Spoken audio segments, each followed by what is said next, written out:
마스크를 쓰니까 안으로 좀 땀이 나더라고요. 제가 아까 거울 보니까 좀 반짝반짝해서 위에도 반짝거리는데 아래까지 반짝거리면 여러분들 불편하실 것 같아서요. 제가 좀 땀을 닦았습니다. 어제가 어버이날이었었죠. 제가 처음으로 영상을 하나 찍었습니다.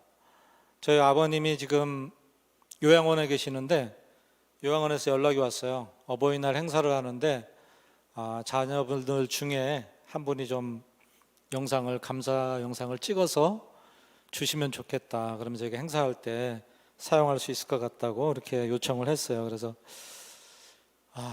좀 굉장히 좀 어떻게 해야 되나, 무슨 말을 해야 되나 좀 망설이다가 그냥 힘들게 좀 찍었던 것 같아요.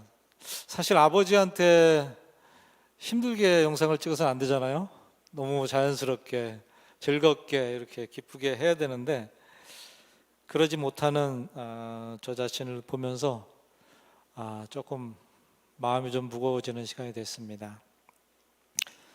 이번 달은 가정의 달이지요. 하나님께서 세상을 창조하시고 이 세상을 관리하는 자로서 저와 여러분들을 만드셨습니다. 사람들을 만드셨죠. 그래서 하나님의 형상을 따라서 특별히 사람을 만든 것을 볼 수 있습니다. 왜냐하면 하나님은 보이시지 않는 분인데 만물을 다스리는 사람을 통해서 보이지 않는 하나님을 만물이 볼 수 있게 하기 위해서 하나님께서 우리 사람을 하나님의 형상으로 만드시고 그리고 우리에게 그 일을 맡기셨다고 생각합니다. 그리고 이것을 이루기 위해서 하나님께서 가정을 만드셨죠. 하나님은 가정을 통해서 하나님의 형상인 사람들이 번성하고 온 땅에 충만해지고 그리고 온 땅에서 하나님을 나타내 보이는 자로서 지도력을 행사해서 만물들이 우리 인간을 통해서 하나님을 볼 수 있도록 하기 위한 것이 하나님의 계획이었다고 생각합니다. 가정은 그런 의미에서 굉장히 중요한 역할을 하는 기관인 것입니다. 가정 안에서 어머니와 아버지를 통해서 하나님의 사랑을 충분히 받고 하나님의 형상을 닮은 그러한 존재로서 우리가 자라나기를 원하셨다고 생각합니다. 갈라디아서 5장에 나오는 그 성령의 9가지 열매, 어떻게 보면 그것이 하나님의 성품이라고 볼 수 있는데 그러한 성품들이 가정 안에서 자연스럽게 흘러가기를 원하신 것이 하나님의 계획이라고 생각합니다. 사랑과 희락과 화평과 또 오래 참음, 자비와 용서과 충성과 온유와 절제, 이러한 성품들이 가정 안에서 살아가면서 자연스럽게 습득이 되고 그래서 우리가 세상에 나가서 또 만물을 다스릴 때에도 그 하나님의 성품이 그대로 드러나서 모든 사람들과 모든 만물이 우리를 통해서 하나님을 보게 하는 것이 하나님의 계획이었고 이런 기능을 하는 것이 하나님께서 원하셨던 가정의 기능이라고 생각합니다. 가정은 이런 기능을 잘 해야 되는 것이죠. 저희 가정은 역기능 가정이었습니다. 역기능 가정이라고 하는 것은 이제 가정의 기능을 제대로 못하는 가정을 말하는 것이죠. 그리스도인 가정이었는데 저희 아버지는 화가 많은 분이셨어요. 그래서 아버지는 저에게 두려움의 대상이었고 그 상황을 벗어나고 또 견디기 위해서 저는 듣지 않고 감정을 느끼지 않고 하는 이런 억압하는 방법을 통해서 그런 상황들을 견뎌왔습니다. 그때 당시에는 그것이 저에게 도움이 됐습니다. 아버지로부터 받는 아픔을 줄일 수 있는 그런 도움이 됐습니다. 그리고 그 고통을 잊기 위해서 아무 생각 없이 TV를 본다든지 만화책을 보든지 아니면 축구하는데 정신없이 제가 하기 시작했습니다. 그리고 때로는 어머니와 동생들에게 화를 풀기도 했습니다. 나의 어떻게 살아남는 전략이 당시에는 효과가 있었는지 모르겠는데, 그런데 그러한 전략이 저 자신을 어떻게 보면 강박적인 생각을 하고 또는 충동적인 행동을 하는 그런 정서적인 장애가 있는 사람으로 그렇게 크게 했습니다. 그리고 결혼에 대한 준비가 없이 가정을 이루고, 그로 인해서 현재 가정 안에서도 제 아내와 딸들에게 긴장을 주고 또 아픔을 주는 자로 그렇게 살아왔습니다. 에덴 동산에서 하나님께서 아담을 지으시고 또 아담에게 말씀하셨죠. 어떻게 살아야 되는지에 대한 말씀을 하셨습니다. 그래서 아담이 그 가정을 책임지고 하나님의 뜻을 따라서 관리하는, 그리고 지키는 존재로 지음을 받았던 것이죠. 세상에 옳지 않은 그런 문화와 사상으로부터 자녀들을 보호하고 또 하나님의 사랑을 삶으로 보여줌으로 인해서 어떻게 하나님이 어떤 분이신지, 하나님께로부터 오는 기쁨과 평안과 격려와 또는 축복들이 아버지를 통해서 자녀들에게 흘러가게 해야 하는데 사실 저는 그러지 못했습니다. 그리고 저뿐만이 아니라 주위를 둘러볼 때 저를 포함한 많은 아버지들이 사실 그렇게 살지 못하는 것을 많이 보았습니다. 아버지들도 이유가 있죠. 바쁘고 또는 피곤하고 또는 나도 그런 것을 경험해보지, 아버지로부터 그런 것을 경험해보지 못했기 때문에 나도 그렇게 할 수 없다라는 그런 핑계를 댈 수도 있을 것입니다. 그렇지만 그것은 정말 핑계에 불과한 것이죠. 그런 것들로 인해서 아버지가 아버지의 역할을 제대로 감당하지 못함으로 인해서 사실은 세상 문화를 가장한 사단의 공격에 가정이 무방비로 당할 수밖에 없는 그런 일들이 가정 안에서 있었죠. 그리고 가정 안에서 칭찬과 위로의 말을, 이런 것들을 해야 되는데 그것보다는 오히려 비난이나 학대와 또는 무관심의 말들, 이런 것들이 자리 잡게 했습니다. 이것이 가장으로서 아버지들이, 저를 포함한 아버지들이 하나님과 또한 자녀들 앞에서 지은 죄라고 생각합니다.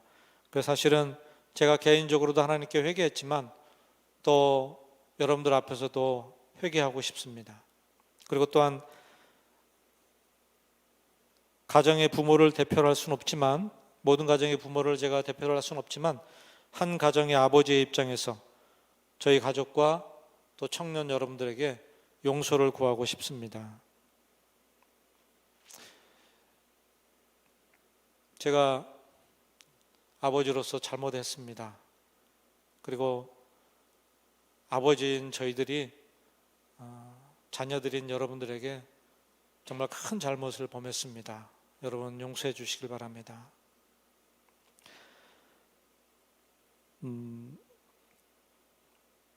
사실 이러한 상처가 제 안에 있는 것을 알고 상처를 치유하고 또 아버지의 관계를 회복하려고 여러 차례 노력을 했어요.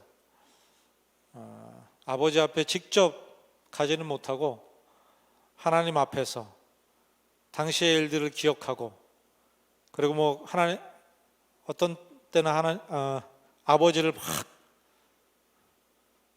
안 좋은 소리죠. 욕도 하기도 하고 하면서 그렇게 퍼붓기도 하고, 그리고 하나님께 내가 잘못한 것을 회개하고 또 아버지를 또 용서한다고 말하고 하는 그런 과정들을 사실 여러 차례 개인적으로 했습니다. 그런데 얼마 전에 제가 처음으로 아버지에게 이런 말을 했습니다. 제가 아버지로 인해서 많은 상처를 받았습니다. 처음 얘기했어요. 제가 지금 나이가 60이 다 돼가는데 제가 아버지에게 처음으로 그 얘기를 했어요. 제가 아버지로 인해서 많은 상처를 받았습니다. 그 얘기를 하고 하나하나 다 자세하게는 말하지 않았지만 긴 시간을 아버지하고 전화로 통화를 했어요. 면회는 잘 안 돼서 전화로 통화를 했어요. 그리고 나서 그 일이 있고 난 후에 제 마음에 전보다 훨씬 더 자유로워지고 편안해지고 하는 것을 제가 경험했어요. 그리고 그 후로 아버지하고 통화할 때, 그리고 집에 계시는 어머니하고 대화할 때 굉장히 제 안에 자유로움이 생겼던 것을 볼 수 있었습니다. 하나님 앞에서 내가 회개하고 또는 아버지를 용서하고 문제를 해결하는 시간을 가졌지만, 직접 아버지 앞에서 아버지를 대면해서 얼굴을 보면서 한 것은 아니지만 직접 아버지에게 나의 아픔을 이야기하고, 그리고 그 사실에 대해서 이야기할 때 아버지가 내가 잘못했다 이렇게 얘기는 안 하셨지만, 그렇지만 제 안에서 응어리졌던 것이 많이 풀려져 내려가는 것을 경험했습니다. 혹시 여러분들 안에도 아버지와의 관계가 안 좋은 분들이 있을지 모르겠습니다. 그런 분들이 계시다면 한번 도전해 보시면 좋을 것 같습니다. 내가 하나님 앞에서 해결하는 것도 첫 번째로 해야 될 일이죠. 그렇지만 또 더 나아가서 사람 앞에서, 또 아버지 앞에 직접 아버지로 인해서 제가 이러이러한 것으로 인해서 어려웠습니다 라고 이야기할 수 있는 그런 시간들을 한번 가져보면 어떻겠나 생각합니다. 이번 가정의 달인데 여러분들이 그런 시간을 통해서 가정 안에 좀 더 하나님께서 처음 의도하셨던 그 원래의 형상으로 회복되는 그런 시간이 저희 가정을 비롯해서 또한 여러분들 가정 안에도 동일하게 일어났으면 좋겠습니다. 사실 오늘 부탁받은 것은, 말씀은 선교 사역에 대해서, 제가 선교지에서 어떤 사역을 했고 하는 그런 부분들에 대해서, 선교에 대해서 나누는 것을 부탁받았습니다. 제가 선교사로 처음 헌신한 것은 중학교 3학년 때입니다. 중학교 3학년 때 여의도에서 굉장히 큰 집회가 있었어요. 100만 명이 모이는 집회가 있었는데, 그때 말씀을 통해서 하나님께서 나를 부르신다라는 그런 마음을 갖게 됐어요. 그래서 목사님이 콜링하실 때 선교사로 나갈 사람들 일어나라 이렇게 콜링을 하셨어요. 그때 제가 사실은 선교사가 뭔지 잘 모르는 상태에서 벌떡 일어나서 헌신을 했습니다. 그게 중학교 3학년 때였습니다. 그리고 나서 그 후로 사실은 이 헌신한 것에 대해서 잊어버리고, 또는 가끔 생각났지만 그냥 묻어두고 계속해서 살았습니다. 35살이 될 때까지 그렇게 살았던 것 같아요. 그리고 나서 35살이 되어서 제 안에서 다시 부르시는 그 하나님의 음성을 듣기 시작했습니다. 그리고 나서 제가 선교사로 나갈 것을 결심하고 제주에 있는 열방대학에 내려가서 훈련을 받고 그리고 나가기로 그렇게 결정해서 저희 가정이 제주도로 내려갔습니다. 그리고 제주도에서 5년의 시간을 보내게 됐습니다. 저희가 생각한 것은 2년이었지만 5년의 시간을 보내면서 그곳에서 사역을 하고 또 훈련도 받고 선교지를 어디로 갈 것인지 하는 것도 다시 한번 분명하게 정하고, 그리고 2002년도에 선교사로 이제 나갈 것을 계획하고, 함께 나갈 사람들도 같은 비전을 가지고 나갈 사람들도 같이 모이기 시작했어요. 그래서 한 20명이 모였습니다.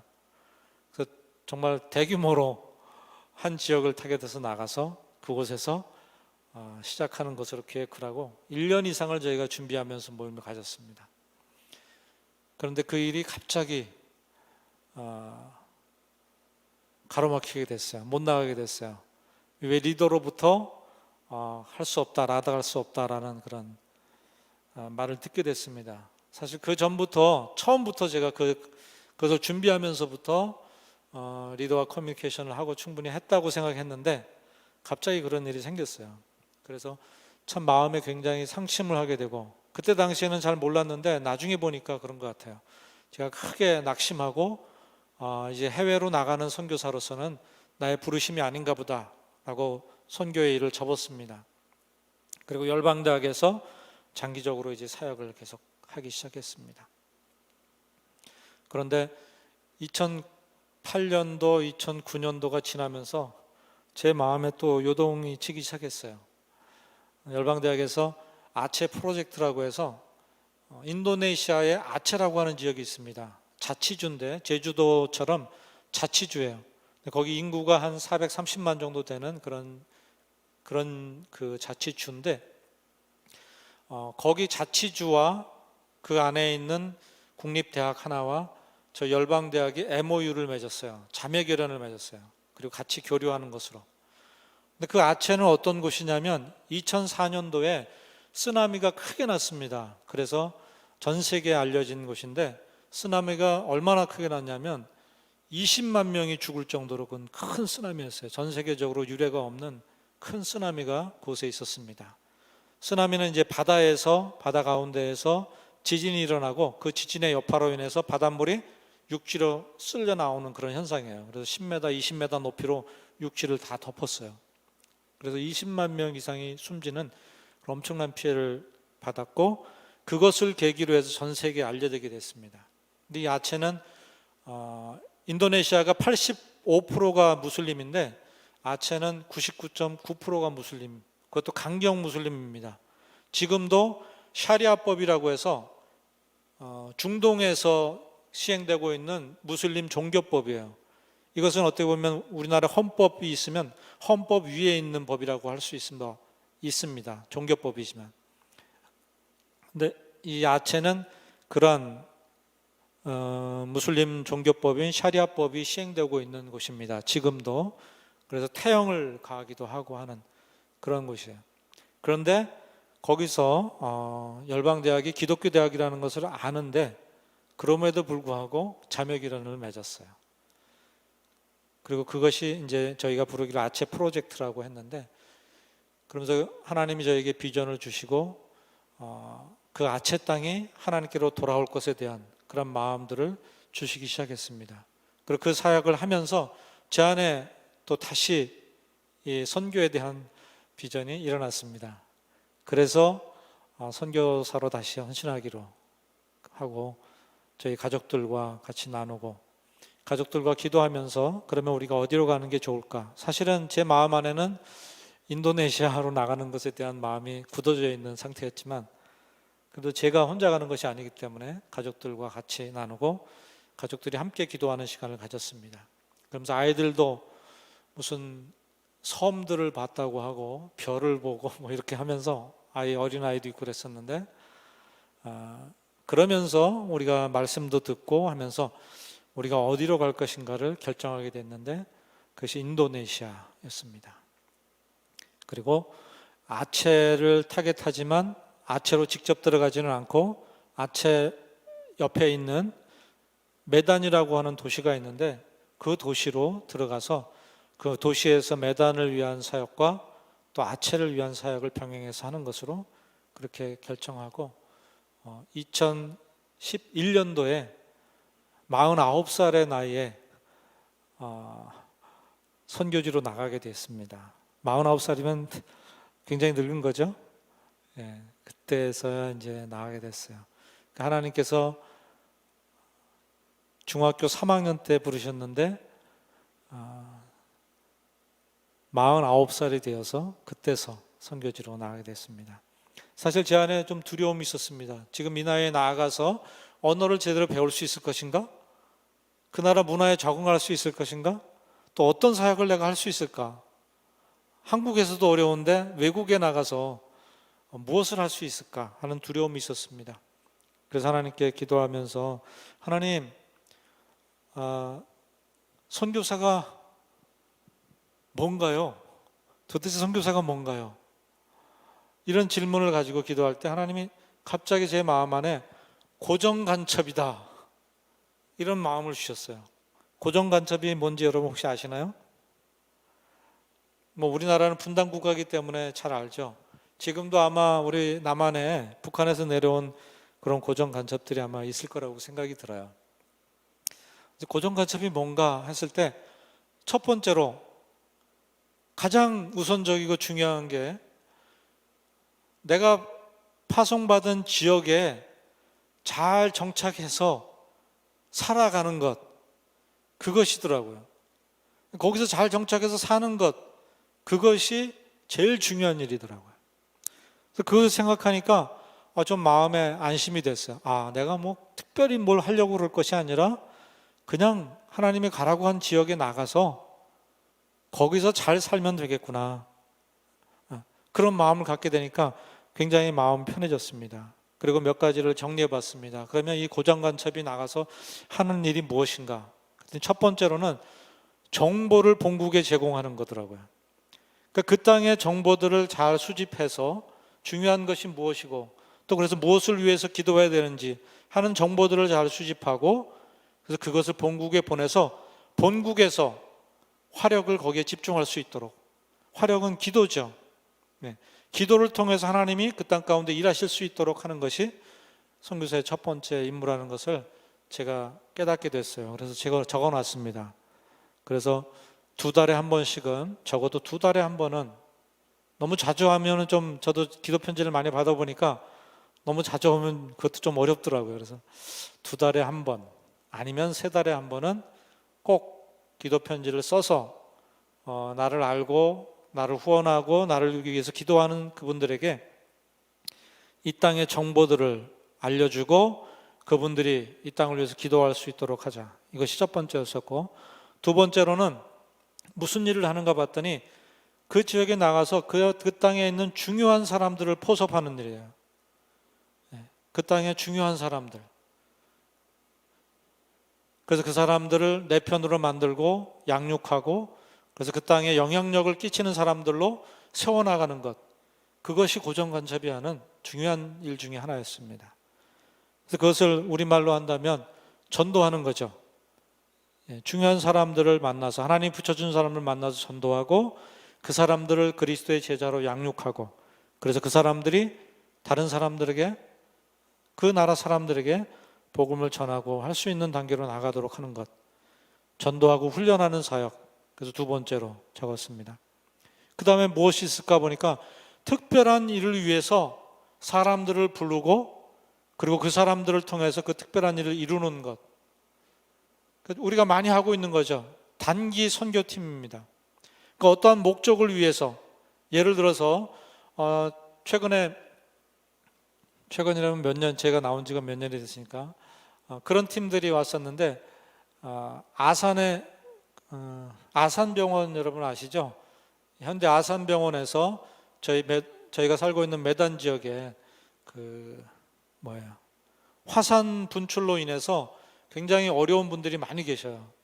그래서 벌써 10년 이상을 집에 들어가지 못하고 밖에서 다른 지역에서 임시로 거처를 삼아서 거처하고 있는 분들.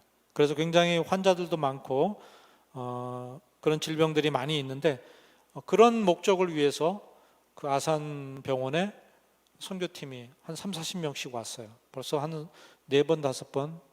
저희가 본 것만 해도, 저희가 함께 한 것만 해도 4번을 함께 했으니까 굉장히 많은, 여러 번 와서 그것을 사역을 했어요. 그걸 통해서 그 지역 마을 안에 병자를 고치기도 하지만 또한 예수님 믿는 사람들이 이런 일을 하는구나. 무슬림 지역 안에서 그래서 좋은 소문들이 나게 하고 그래서 마음을 열 수 있는 그러한 기회가 될 수 있는 거죠. 이렇게 특별한 목적을 위해서 단기 팀들을 부르고 또 그 사람들을 통해서 소정의 목적을 달성하는 그러한 일들을 하는 것이 고정간첩, 그러니까 선교사가 하는 일이구나 하는 것을 그때 정리하게 되었습니다. 그리고 나니까 마음이 굉장히 가벼워졌습니다. 그리고 이제 선교지로 나아갔습니다. 그리고 반동에 나가서 저희가 계획한 대로 그것을 한 3년 정도 언어와 또 문화 적응을 하고, 아이들은 학교에 가서 또 그 당시 초등학생도 있고 이제 중학교 올라가는 학생도 있고 그랬었기 때문에 학교에 가서 학교에 적응하고 하는 그런 일들을 하게 되었습니다. 그러면서 하나님께서 그때 그곳에서 열어준 하나의 사역이 있는데 그것은 교회 사역이었어요. 한인교회. 그것도 사실 선교사들이 금기시하는 것 중에 하나가 한인들 사역하는 거예요. 선교지에 가서 한인들 대상으로 사역하는 것, 특별히 한인 교회에 가서 하는 것. 그것은 사실 선교사들이 굉장히 꺼리는 일인데 이런 요청이 있었어요. 한인 교회에서. 그리고 그 목사님을 만났는데 목사님께서 자기 교회 교인들은 다 준비가 되어 있다. 선교사로서 다 준비가 되어 있다. 언어도 준비가 되어 있고 그 사람들은 거기서 직업을 가지고 있는 분들이기 때문에 언어가 이미 인도네시아어에 능통한 사람들이에요. 그리고 늘 인도네시아 사람을 만나고 있어요. 그 직장에 가면은 인도네시아 사람을 만나는 거예요. 늘. 그렇기 때문에 이 사람들이 선교사로서 준비만 되면 그러면 정말 효과적인 선교사가 될 수 있다. 이렇게 그 담임 목사님께서 말씀하시더라고요. 그래서 자기 교인들을 위해서 교회에서 교회 DTS를 열어주면 좋겠다라고 말씀하셨어요. 그래서 그곳에 가서 2012년도에 처음으로 교회 DTS를 열게 됐습니다. 3개월 과정으로 해서 교회 DTS를 시작해서 교회를 섬기기 시작했고요. 그것이 나오기 전까지 2018년까지 2년에 한 번씩 해서 4번 그렇게 열어주셨는데 그것을 통해서 사실은 그분들에게도 굉장한 유익이 되었지만 저한테도 굉장히 유익이 되었던 것 같아요. 선교지에서 초기에 그렇게 말씀을 전하고 할 수 있는 그런 기회들이 없는데 강의를 할 수 있고 또 그런 기회들을 갖게 해주셔서 제가 영적으로도 더 분발할 수 있는 그런 시간이 아니었나 그렇게 생각합니다. 그곳에서 이런 3년의 시간을 보낸 후에 저희가 목적했던 땅 메단으로 들어갔습니다. 근데 메단으로 들어가면서 저희가 기도할 때 제가 기억이 정확하지 않은데 제가 혼자서 했는지 아니면 아내랑 같이 했는지 모르겠어요. 그런데 아내와 나중에는 같이 나눴는데 비자를 받기 위해서 KL에 쿠알라룸푸르에 있으면서 그때 이제 말씀을 보게 되었는데 출애굽 17장의 말씀이었어요. 이스라엘 백성들이 출애굽하고 르비딤에서 물이 없어가지고 원망하고 하는 그런 사건 나오잖아요. 그리고 그 사건 이후에 바로 아말렉과 싸우는 일이 이 르비딤 광야에서 있었습니다. 그때 아말렉과 싸울 때 어떻게 싸웠냐면 여호수아는 군대를 조직해서 나가서 그 평지에서 직접 아말렉 군대와 싸웠고 모세는 아론과 훌과 함께 높은 산에 올라갔습니다. 그 산에 올라가서 손을 들었습니다. 근데 전쟁에서 이상한 일이 일어났어요. 모세가 손을 들면 땅 아래에 있는 여호수아 군대가 이스라엘 백성들이 승리를 하고 또 모세가 손이 힘들어가지고 손이 내려오면 지고 하는 일들이 반복되는 것을 보았습니다. 그래서 아론과 훌이 그것을 보고 이제 옆에다 돌을 쌓고 거기에 앉아서 모세의 팔이 내려오지 못하도록 양쪽에서 받치는 그런 일이 있었죠. 그리고 모세가 팔이 든 손이 하루 종일 내려오지 않으니까 여호수아가 계속해서 싸워서 승리를 했습니다. 이 사건을 기록하면서 마지막으로 거기에 모세가 기록하죠. 하나님께서 아말렉과 대대로 싸우실 것이다. 이렇게 말하는 것을 기록하고 있습니다. 근데 이 말씀을 읽으면서 제 안에 메단의 상황들이 그려지기 시작했습니다. 그 메단이라고 하는 도시는 굉장히 큰 도시입니다. 인도네시아에 섬들이 굉장히 많이 있는데 그 중에 두 번째로 큰 섬이 수마트라라고 하는 섬이에요. 근데 수마트라의 수도격인 그 도시가 메단이라고 하는 도시입니다. 굉장히 큰 도시인데 거기에는 기독교인들이 굉장히 많아요. 왜 그러냐면 그 지역의 주 종족이 바탁이라고 하는 종족이 있는데 이 바탁 종족이 종족 개종, 혹시 여러분들이 들어봤는지 몰라요? 종족이 단체로 이렇게 개종하는 그런 일이 바탁족 안에 있었습니다. 원래 이 바탁족은 식인종이었어요. 저희가 그 바탁족이 사는 지역에 갔었는데 그 사람들이 이렇게 소개를 하더라고요. 자기들에 대해서. 그런데 그렇게 저에게 말하기를 만일에 우리가 예수님을 믿지 않았으면 그때는 말이 잘 안 통하는 그런 식인데 너희들 내 뱃속에 들어와 있을 것이다. 이렇게 소개를 하더라고요. 식인종이었어요. 그런데 예수님을 믿고 독일의 선교사에 의해서 예수님을 믿고 그들이 전체적으로 개종한 그런 거예요. 그래서 그들은 산에 사는 종족인데 그 산족들이 밑으로 쭉 내려오면서 계속해서 복음이 아래쪽으로도 전파되고 해서 그 메단이라고 하는 지역이 굉장히 많은 기독교인들이 있는 지역입니다. 그런데 최근에 와서는 한 2, 30년 전부터겠죠. 최근이라고 하는 것은 계속해서 정책적으로 무슬림들을 이런 지역으로 많이 보내요. 기독교인들이 많이 있는 지역들로 보내요. 그래서 점점 무슬림화하는 그런 일들이 있습니다. 그래서 이 메단도 역시 무슬림들이 이제 많이 들어오게 되고 무슬림이 되게 되면 많은 그 유익들을 줘요. 이득을 줍니다. 그래서 많은 사람들이 기독교에서 무슬림을 개종하는 그런 일들이 일어나고 있습니다. 근데 그런 그림들이 그려지면서 이 메단 땅 안에서 이런 전쟁이 일어나고 있구나. 보이는 지역에서는 기독교와 카톨릭이 아니죠. 무슬림 안에 그런 싸움이 일어나지만 그러나 보이지 않는 세계 가운데서 영적인 전쟁이 하나님의 나라와 사단의 왕국 가운데 전쟁이 일어나고 있구나 하는 것을 보게 되면서 이 말씀을 그러면 하나님께서 왜 나에게 주시는 것인가 라고 생각할 때 하나님께서 기도하라고 하시는구나, 높은 곳에서 그 지역을 위해서 기도하라고 말씀하시는구나 하는 마음을 갖게 됐습니다. 그래서 이것을 아내와 함께 나누고 그리고 첫 번째로 메단에서 시작한 사역이 중보기도하는 사역이었습니다. 그것이 아주 잘 진행되지는 않았지만 먼저 저희 부부 두 사람이 시작해서 매주 메단을 위해서 중보기도하는 그런 시간들을 갖기 시작했습니다. 그리고 하나님께서 또 한 가지 말씀을 주셨는데 2015년 초에 여호수아 6장에 나오는 말씀입니다. 아마 여러분들이 잘 아실 것 같아요.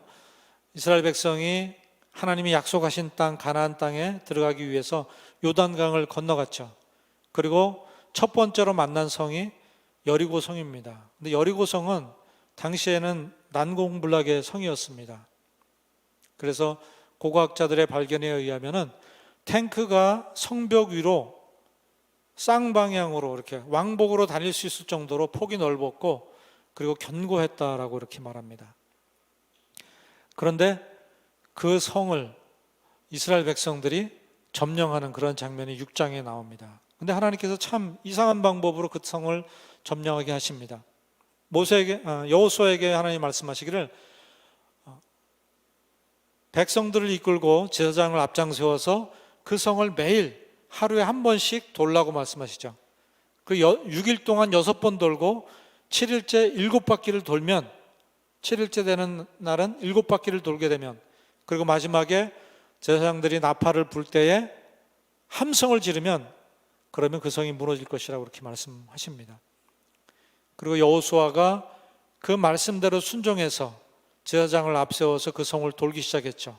그리고 7째 날 모든 7바퀴를 돈 후에 외칠 때에 그때 그 성이 무너져 내렸던 것을 보았습니다.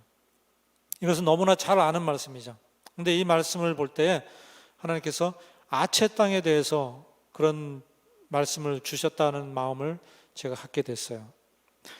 아체에 대한 비전의 말씀을 전부터 많이 주었습니다. 그 땅이 아체는 강경 무슬림이라고 제가 말씀드렸는데 인도네시아에 무슬림이 들어온 경로들이 여러 가지가 있습니다. 근데 가장 주류라고 말하고 있는 것이 인도로부터 무슬림이 인도네시아로 들어오는데 아체를 통해서 반다 아체를 통해서 무슬림이 들어왔다는 그런 설이 있어요. 그리고 아체를 통해서 아체와 그 수마트라를 전체로 번져나가게 되고 그것이 다시 자와를 통해서 전 인도네시아로 전파되었다라는 그런 말이 있어요. 그리고 그것을 굉장히 자부심으로 갖고 있습니다. 근데 하나님께서 우리에게 주신 말씀은 아체 땅을 일으켜서 비처럼 일으켜서 그래서 이제는 반대로 복음이 아체를 통해서 전 인도네시아 땅으로 흘러가게 되고 또 인도를 통해서 중동 땅까지도 올라가는 그러한 비전을 저에게 주셨는데 사실 잘 기도할 때는 믿어지는데 그냥 하나님을 바라보지 않고 그냥 현실을 바라보게 되면 정말 언제 이런 일이 일어나겠나, 이런 마음이 드는 그런 비전이었습니다. 그런데 하나님께서 이 말씀을 통해서 첫 걸음을 내딛게 하셨습니다. 이제 그 땅을 돌라는 마음을 주신 거예요. 기도하면서 그 땅을 돌도록 하셨습니다. 그래서 첫 팀이 방문했을 때 굉장히 의미 있는 팀이 방문했는데 DTS 팀이었습니다. 제주열방대학의 DTS 팀이었는데 10대부터 70대까지 총 악나름 사실 10대는 저희 아이들이었어요. 저희 아이들이 10대였었고 학생들 중에 20대, 30대, 그리고 간사님이 40대, 저희 부부가 50대, 그리고 60대, 70대인 부부가 있었어요. 할아버지, 할머니죠. 그래서 10대부터 70대 연령에도 이르는 그런 전 세대를 아우르는 팀이 이제는 이 아체를 첫 번째 돌게 됐습니다. 그 아체를 돌면서 제가 시간 관계상 다 말씀드리는 없지만 아체가 이런 땅이구나 하는 것을 보기 시작했습니다. 그리고 한 도시 한 도시 저희가 밟으면서 그 땅들을 축복하고 기도하고 풀어야 될 것을 풀고 하는 그런 시간들을 갖고 하루에 한 도시씩 옮겨가면서 이 아체 땅 전체를 약 2주 정도 소요가 되더라고요. 전체를 도는데 전체를 돌면서 저희가 기도하기 시작했습니다. 이렇게 2018년도까지 6번 저희가 6바퀴를 돌았습니다. 이제 제 마음 안에는 한 바퀴 남았다라는 그런 마음을 가졌는데 6바퀴를 돌았어요. 그러면서 6번째로 제가 기억되는데 돌면서 그 지역에 가장 높은 지역이 있어요. 아체 중심이면서 가장 높은 땅에 딱갱온이라는 그런 지역이 있는데 제 아내와 둘이서 그때는 돌 때였습니다. 근데 그곳을 차로 운전하면서 도는데 그 산중에 곳곳에 이렇게 마을들이 있더라고요. 근데 제 안에 번뜩 드는 생각이에요. 이 마을은 언뜻 보기 한 5, 60가구 될까 싶은데 이 마을이 이렇게 형성되는데 얼마나 걸렸을까 하는 생각을 하게 됐습니다. 10년? 10년은 아니에요. 한 30년도 아니고 50년, 100년? 아무리 빨라도 100년 이상은 걸렸겠다라는 생각이 들더라고요. 거기에 있는 집들이나 이렇게 농지나 이런 것들 형성되고 하는 그런 과정을 다 생각해 본다면 적어도 100년은 걸리지 않았을까? 근데 이 마을이 어떻게 시작됐을까? 처음에는 어떤 한 사람에 의해서 시작되지 않았을까? 그리고 그 마을에 정착하고 그 마을이 정말 하나의 부락을 이룰 때까지는 정말 많은 세월이 걸렸겠구나. 그렇다면 한 도시가, 메단이라고 하는 이 도시가 형성될 때는 얼마나 걸렸을까? 이 아체라고 하는 이 주가 형성될 때는 얼마나 많은 시간들이 걸렸을까라고 생각하니까 그 말씀이 생각되더라고요. 하나님께는 하루가 1000년 같고 1000년이 하루 같다. 하나님의 하루가 어쩌면 우리에게는 1000년이 될 수도 있겠구나. 하나님이 우리에게 비전을 주실 때는, 그리고 그 비전을 봤을 때는 정말 곧 이루어질 거라고 제가 받았거든요. 그리고 아마 여러분도 그럴 것이에요. 그런데 내가 받을 때는 곧 이루어질 거라고 생각했을지 모르지만 하나님의 입장에서 본다면 시간이 필요한 일일 수 있다는 거죠. 복음이 한 곳에, 한 지역에 들어가서 심겨지고 그것이 열매를 맺고 거둬들일 때에는 사실은 한 세기, 두 세기, 아니면 10세기, 어쩌면 그 이상의 시간들이 필요할 수도 있다는 생각이 들었습니다.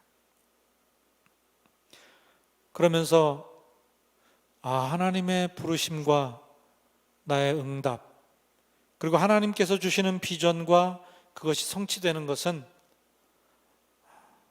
내가 알 수 없는 어떤 과정들을 통해서 하나님께서 이루어 가시는구나.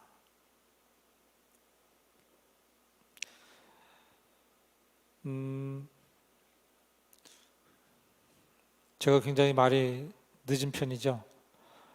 그래서 전해주고 싶은 말은 사실 여러 가지를 준비했는데 여기서 정리를 해야 될 것 같은 생각이 듭니다. 한 가지만 짧게 말씀드리고, 그리고 또 하나, 하나님께서 저에게 반둥에서 메단 지역으로, 저희가 정착할 지역으로 옮기기 전에 가족들이 함께 기도할 때, 이때가 옮길 때입니까? 라고 기도할 때 하나님이 말씀을 주신 것이 있고 또 하나님이 보여주신 것들이 있었어요. 그 중에 하나가 다나오 또바라는 거였어요. 다나오 또바가 뭐냐면 또바 섬이에요. 또바라고 하는 섬. 이 또바라고 하는 섬이 어디냐면 그 수마트라 섬의 거의 중심에 있습니다. 화산 폭발로 인해서 한 번 화산이 폭발해서 거기에 호수가 생겼어요. 다나오 또바라고 하는 호수가 생겼어요. 큰 호수예요. 이 호수는 제주도의 한 서너 배가 되는 그런 엄청나게 큰 호수예요. 그리고 또 한 번 화산이 폭발하면서 거기에 섬이 생겼어요. 근데 그 섬, 그 다나오 또바 이 호수를 저에게 보여주셨어요. 그래서 이게 도대체 뭔가 그랬어요. 그 저희 아내는 매단을 위해서 기도하면서 하나님, 저희가 저희의 생각과 저희의 욕심을 따라서 일하지 않고 하나님께서 문을 열어주시는 것만큼 저희가 하기를 원합니다. 한 걸음 열어주시면 그렇게 하겠습니다. 그러면서 그런 중보기도 하는 것이나 아체를 도는 것이나 이런 것들 하나님 보여주셔서 그렇게 하고 있었어요. 그런데 그러면서도 아직 풀리지 않는 것이 그 다나오 또바에 대한 거였어요. 우리가 기도하면서 하나님께서 예비한 사람을 저에게 붙여주세요.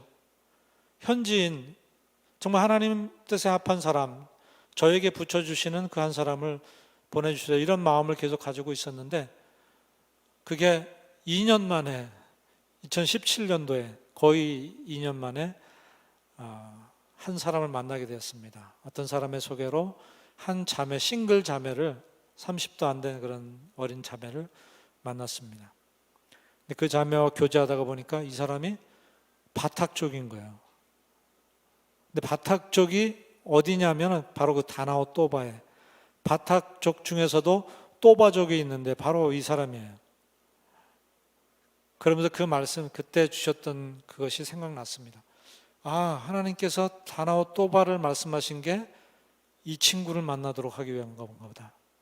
그리고 그와 교제하면서 그 안에도 동일한 비전이 있는 것을 보게 됐습니다.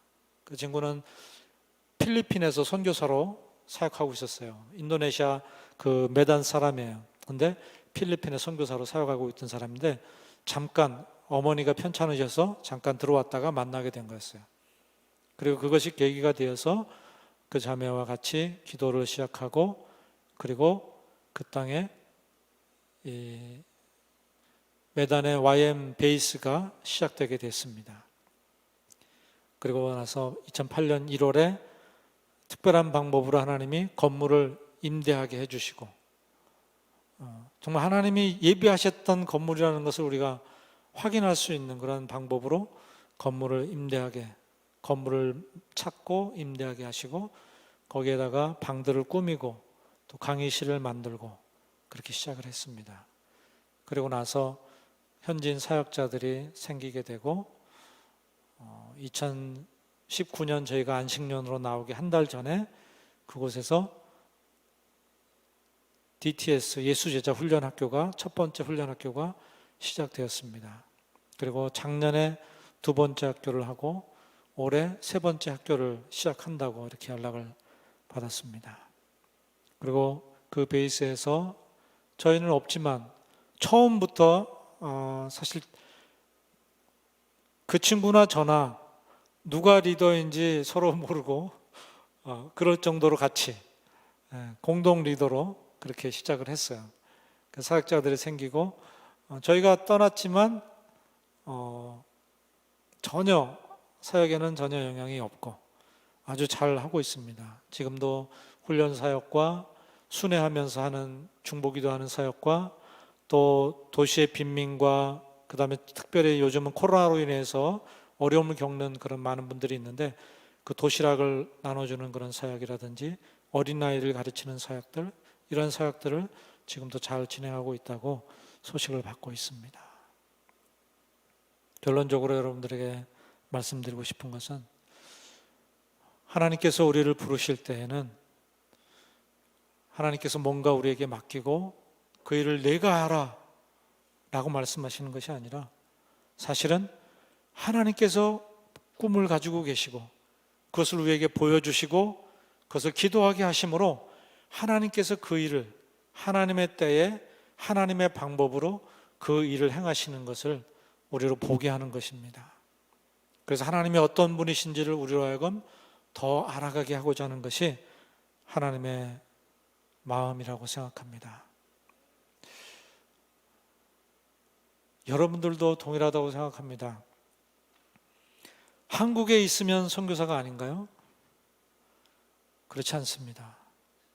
저는 해외 다른 나라로 나간 선교사이고, 한국에 사는 사람은 한국에 사는 선교사인 거죠. 선교사라는 말을 다른 말로 한다면 사명자라고 할 수도 있습니다. 우리 모두는 하나님께로부터 사명자로 부르심을 받았습니다. 너는 여기에서, 저에게는 너는 인도네시아에서 라고 말씀하셨기 때문에 저희는 인도네시아에 나갔던 것이고, 또 여러분들에서는 너는 서울에서 말씀하셨다면 서울에 있는 것이 하나님의 뜻에 순종하는 것이죠. 그리고 하나님께서 하라고 하시는 그 일을 할 때에 그것이 바로 선교사인 것입니다. 그렇게 할 때에 하나님께서 여러분들에게 알려주시는 것이 있죠. 그것은 하나님이 어떤 분이신가 하는 것입니다. 날마다 나를 부르신 그 하나님, 그분 앞에 나아가서 그분의 말씀을 듣고 그분께 순종하는 삶을 살 때 하나님께서는 저와 여러분들의 삶에서 하나님이 어떤 분이신지를 나를 만나는 모든 사람들과 또 모든 만물들, 피조물들에게까지 하나님을 보여주는 자로 우리를 살게 하실 것입니다. 기도하겠습니다. 하나님, 저희들을 불러서 선교사로 또 사명자로 세워주셔서 감사합니다. 우리가 부르신 자리 그 어디에서든지 우리가 주님 앞에 믿음으로 나아가는 자들이 되게 해주시고, 그래서 내 뜻대로 내 계획대로가 아니라 나를 부르신 그 하나님의 뜻대로 하나님께서 말씀하시는 대로 순종하여 나가면서 하나님께서 우리를 통해서 행하시는 일들을 보고, 하나님 정말 놀라우신 분이십니다. 하나님을 찬송합니다. 하나님이 온 땅 가운데서 영광을 받으십시오 라고 외칠 수 있는 저희들이 될 수 있게 해주시길 원합니다. 예수님의 이름으로 기도했습니다. 아멘. 아멘.